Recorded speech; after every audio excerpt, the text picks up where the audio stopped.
ভুয়া মুক্তিযোদ্ধা থাকবে, জাতিসংঘে এখানে থাকবে, আমরা মুক্তিযোদ্ধারা বেঁচে থাকবো, আমরা বসে আঙ্গুল চলবো না। আজকে একটা সুন্দর সমাবেশ করার জন্য ইসলামী মুক্তিযোদ্ধা পরিষদের পক্ষ থেকে আপনাদেরকে সাধুবাদ জানাই, ধন্যবাদ জানাই। এই মুহূর্তে আমরা একটা সম্মানের প্রয়োজন ছিল। আমরা 1971 সালে যুদ্ধ করেছিলাম, জীবন দিয়েছিলাম, ইজ্জত দিয়েছিলাম, রক্ত দিয়েছিলাম, বিনিময়ে একটা দেশ পেয়েছি। কিন্তু আসলে যে উদ্দেশ্য যুদ্ধ করেছিলাম আমরা কিছুই পাই নাই। 55 বছরে প্রত্যেকেই আমাদেরকে প্রতারণা করেছে। কাজেই এই প্রতারণার কারণে আবার 24 হয়েছে। আমরা কি আরও 24 দেখব?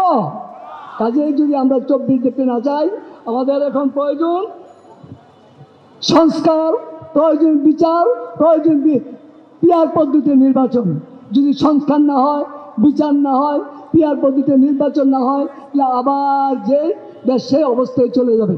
কাজে অনুরোধ করবো, বিশেষ করে আমরা আসুন সবে একত্র হয়ে ইসলামের পক্ষে একটা গণজাগরণ তৈরি করি।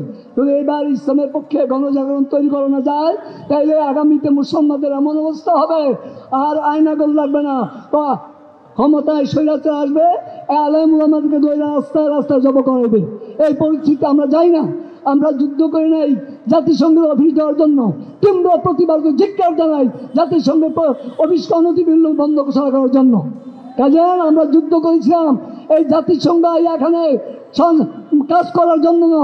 জাতিসংঘ যেখানে মানবতা ধ্বংস, ওখানে কিছু করে না, আমাদের এখানে কেন আসতেছে? কাজে খুব পরিষ্কার, এখানে ইসলাম নিধনের জন্য, দেশকে ধ্বংস করার জন্য তারা আসতে চাইতেছে। আমি আপনাদেরকে অনুরোধ করব, আমি সরকারকে অনুরোধ করব, আপনারা জাতিসংঘের অফিসটা বন্ধ করেন এবং দেশে যে ভুয়া মুক্তিযোদ্ধা আছে তাদেরকে বাদ দিয়া প্রকৃত মুক্তিযোদ্ধাদের তালিকা প্রণয়ন করেন এবং মুক্তিযোদ্ধার ভাতাকে বৃদ্ধি করেন। কাজে ভুয়া মুক্তিযোদ্ধা থাকবে, জাতিসংঘে এখানে থাকবে, আমরা মুক্তিযোদ্ধারা বেঁচে থাকবো, আমরা বসে আঙ্গুল চলবো না। কাজেই সময় হলে যদি চরমের পিছন নির্দেশ হয়, প্রয়োজন হলে আবার যুদ্ধ হবে, আবার অস্ত্র হাতে নেবে, আবার সংগ্রাম হবে, আবার যা করাতে হবে। আপনারা প্রস্তুত গ্রহণ করেন। কাজেই সংস্কার, আমরা প্রথমে চাই সংস্কার করেন, বিচার করেন, আর পিয়ার পদ্ধতি ছাড়া কোনো নির্বাচন আমরা মেনে নেব না। কাজেই যারা পিয়ার পদ্ধতি চায় না, তারা চায় আগের মতো লুটপাট সন্ত্রাসী করার জন্য। আমরা এই পদ্ধতিতে ফিরে যেতে চাই না। আমি সরকারকে অনুরোধ করব, আপনাদেরকে আমরা অনেক ভালোবেসে ক্ষমতায় বসিয়েছি। কাজে আপনার যদি দেশের পক্ষে, ইসলামের পক্ষে না থাকেন, দেশের বিপক্ষে যান, ইসলামের বিপক্ষে যান, তাইলে কিন্তু প্রয়োজন হলে হাসিনার মতো আপনার এই দেশ থেকে যাইতে হইতে পারে। কাজেই আমরা কি মেনে নেব না? ইসলামরা জেগেছে, যুবকরা জেগেছে। যদি যুবকরা জেগে, যুবকরা যদি আন্দোলনে রাস্তায় যুবক ছাত্র জনতা নামে, তাইলে কিন্তু বলানোর জায়গা পাবে না।